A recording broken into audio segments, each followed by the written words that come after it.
ফলে একটানা 5 দিন বৃষ্টি হয়েই চলেছে। চাষের জমিগুলোতে ধীরে ধীরে জল জমে ফসল নষ্ট হতে বসেছে। ফসল যে পচতে শুরু করেছে, এই কদিনের বৃষ্টিতেই এই অবস্থা। একবার যদি নদীতে বান আসে তাহলে যে সর্বনাশ হয়ে যাবে। আমি বরং একবার নদীর পাড় থেকে ঘুরে আসি। এই কথা বলে যতীন পদ্মা নদীর দিকে চলে যায়। আর নদীর কাছাকাছি পৌঁছতেই সে দেখে ওরে বাবারে, নদীতে কত জল বেড়ে গেছে। আমি যা ভাবছি তা যদি একবার হয়, না না, আমাকে আগে থেকে কিছু একটা ব্যবস্থা নিতে হবে। এই কথা ভাবতে ভাবতে যতীন বাঁশ বাগানের দিকে যায়। আর সেখানে আজ এই দুটোই কাটা বাঁশ নিয়ে যাই, কালকে বরং সকালে এসে বেশি করে কটা বাঁশ কেটে নিয়ে যাব। এরপর যতীন বাড়ি পৌঁছে তার বউকে ডাকতে থাকে। লাবণ্য, লাবণ্য, কই গো? এ কি, তুমি বাঁশ কেটে কেন নিয়ে এসেছো? আর তুমি যে জমিতে গেলে, ফসলগুলো কেমন আছে? নদীর যা অবস্থা দেখে এলাম, তাতে বাঁশই আমাদের বাঁচাতে পারে। আর জমিতে একটাও ফসল ভালো নেই গো, বৃষ্টিতে সব নষ্ট হয়ে যাচ্ছে। এরপর ধীরে ধীরে রাত হয়ে যায়। আর রাতে যতীন, তার মেয়ে তিতলি ও লাবণ্য একসাথে খেতে বসে। গিন্নি, কালকে বৃষ্টিটা থামলে আরো কিছু বাঁশ কেটে নিয়ে আসতে হবে। অত বাঁশ দিয়ে কি করবে গো? নদীর জল একদম ভরে এসেছে, যে কোনো সময় বাঁধ ভেঙে বন্যা আসতে পারে। তারপর রাতের খাওয়া দাওয়া হয়ে গেলে সবাই শুয়ে পড়ে।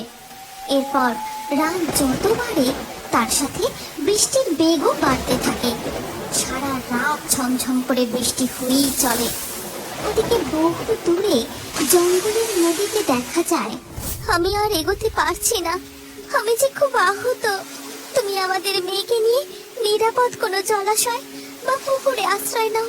তোমরা আমার জন্য চিন্তা করো না, আমার জন্য এই প্রবল নদীর স্রোতে আর দাঁড়িয়ে থেকো না, চলে যাও তোমরা। না মণিমালা, আমরা তোমাকে ছেড়ে কোথাও যাব না। মা, আমিও তোমাকে ছেড়ে কোথাও যাব না, কোথাও যাব না মা। ঠিক সেই সময় হঠাৎ নদীতে জোরে স্রোত আসে। আর সেই স্রোতেই আহত মণিমালা জলপরি নিজেকে আটকে রাখতে না পেরে জলের টানে ভেসে যায়। মা, তুমি কোথায় চলে যাচ্ছ? তুমি আমাকে ছেড়ে যেও না মা।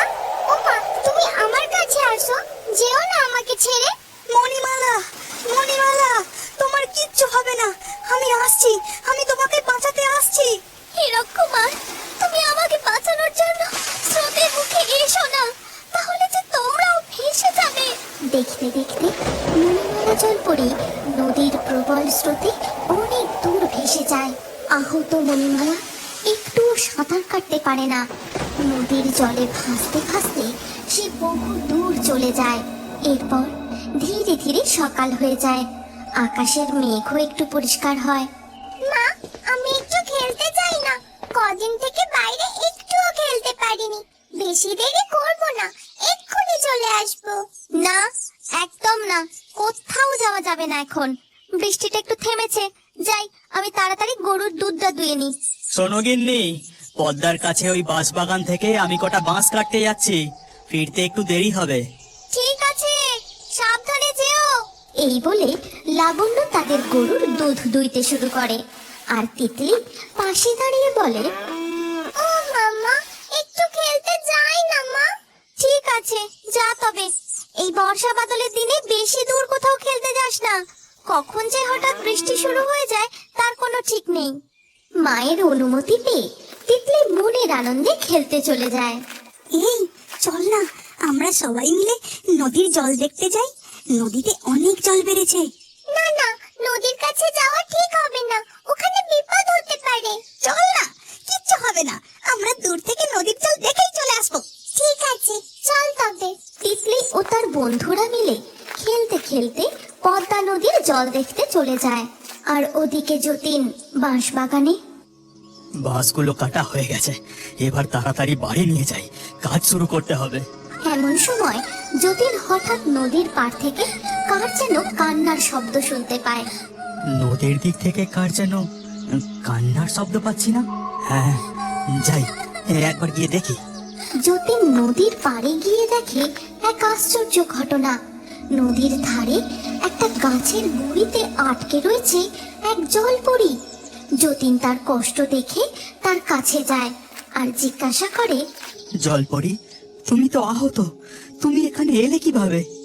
বন্যার স্রোতে আমি আমার পরিবার থেকে বিচ্ছিন্ন হয়ে চলে এসেছি।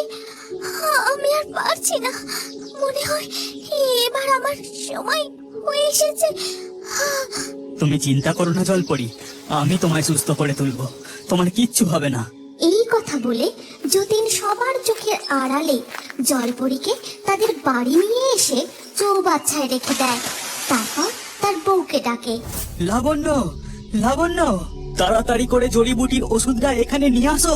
কি হলো গো তোমার? আমি এক্ষুনি আসছি। লাবণ্য সেখানে ঔষধি নিয়ে আসতেই যতীন তাকে জলপরীর ব্যাপারে সবটা খুলে বলে। তারপর লাবণ্য অতি যত্নে মণিমালা জলপরীর ক্ষতস্থানে ঔষধি লাগিয়ে দেয়। এবার আমি তাড়াতাড়ি করে ওই কাটা বাঁশগুলো গিয়ে নিয়ে আসি। এই কথা বলে যতীন কাটা বাঁশগুলো সেখান থেকে নিয়ে এসে জলপরীর চৌবাচ্চার পাশে তাদের উঠানে রাখে।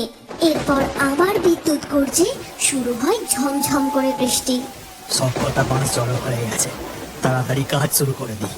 এই বলে যতীন তার কাজ শুরু করে দেয়। তখন তিতলি ভিজতে ভিজতে দৌড়ে বাড়ি ফিরে আসে, আর তাই দেখে তার মা তাকে খুব বকা দেয়। তোকে আমি কতবার করে বারণ করলাম, বললাম তাড়াতাড়ি বাড়ি ফিরে আসবি, না হলে বৃষ্টিতে ভিজে যাবি। তুমি আমাকে আর বকবে না বলো, তাহলে তোমাকে একটা কথা বলবো। কি এমন কথা? ঠিক আছে বল, আমি বকবো না। জানো মা, আমরা বন্ধুরা মিলে নদীর যে দিকটা কেউ যায় না সেখানে গিয়েছিলাম। দেখি একটা জায়গা দিয়ে গ্রামে হু হু করে জল ঢুকছে। বলিস কি? দাঁড়া, এ কথা এক্ষুনি তোর বাবাকে জানাতে হবে। লাবণ্য দৌড়ে উঠানে গিয়ে যতীনকে গ্রামে জল ঢোকার ব্যাপারটা জানায়। তারপর লাবণ্য লক্ষ্য করে যে তার স্বামী বাঁশ দিয়ে একটি সুন্দর বাড়ি বানিয়েছে। এক্ষুনি আমাকে গ্রামে খবর দিতে হবে, বন্যার জলে সব ভেসে যাওয়ার আগে সবাইকে সতর্ক করতে হবে। এই কথা বলে যতীন সবার বাড়ির সামনে গিয়ে গিয়ে গ্রামে জল ঢোকার খবরটা দিতে থাকে।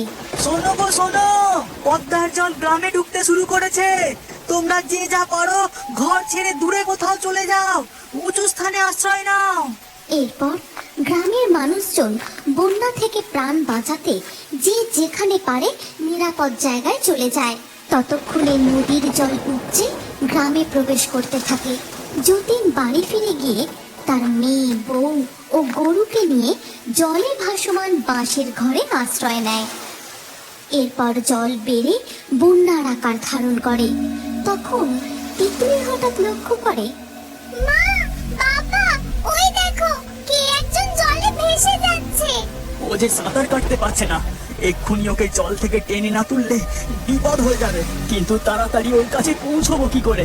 এমন অবস্থা দেখে জলপরী বলে, চিন্তা করো না, তোমার এই বাঁশের বাড়ির সাথে যে দড়িটা বাঁধা আছে এটা আমি টেনে ওই লোকটার কাছ পর্যন্ত নিয়ে যাচ্ছি। সম্পূর্ণ সুস্থ মণিমালা জলপরী বাঁশের বাড়ির দড়ি টানতে টানতে লোকটির কাছে নিয়ে যায়। তারপর তাকে যতীন ভাসমান বাঁশের বাড়িতে তুলে রক্ষা করে। ধন্যবাদ জলপরী, তুমি আমাদের এই ভাসমান বাঁশের বাড়ি টেনে না নিয়ে গেলে ওদের বাঁচানো সম্ভব হতো না। এই বন্যার জলে যারা যারা ভেসে যাচ্ছে তাদেরকে আমাদের রক্ষা করতে হবে। এই বলে মণিমালা জলপরী দড়ি ধরে বাঁশের বাড়ি টেনে নিয়ে যেতে থাকে, আর কাউকে ডুবে যেতে দেখলে তাকে বাঁশের বাড়িতে তুলে রক্ষা করে। তোমরা কি জানতে চাও এরপর মণিমালা জলপরী তার স্বামী ও মেয়ের কাছে ফিরে যেতে পারবে কিনা? তারাও কি এই বন্যার হাত থেকে রক্ষা পেয়েছে? পরের এপিসোড দেখতে চাইলে কমেন্টে নেক্সট পার্ট অবশ্যই লিখো।